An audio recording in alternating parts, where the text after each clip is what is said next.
In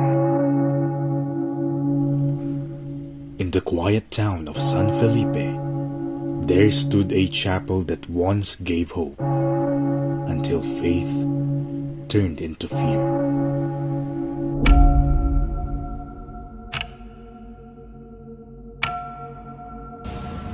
Achilles, tama ba itong lugar na to? Hey guys, so sabi nila dito daw nawala si Father Joseph. So let's just get what we need and let's leave.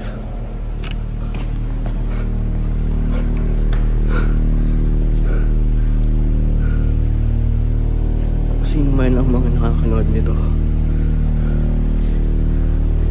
hindi na ito ang normal na simbahan na inaakala niyo.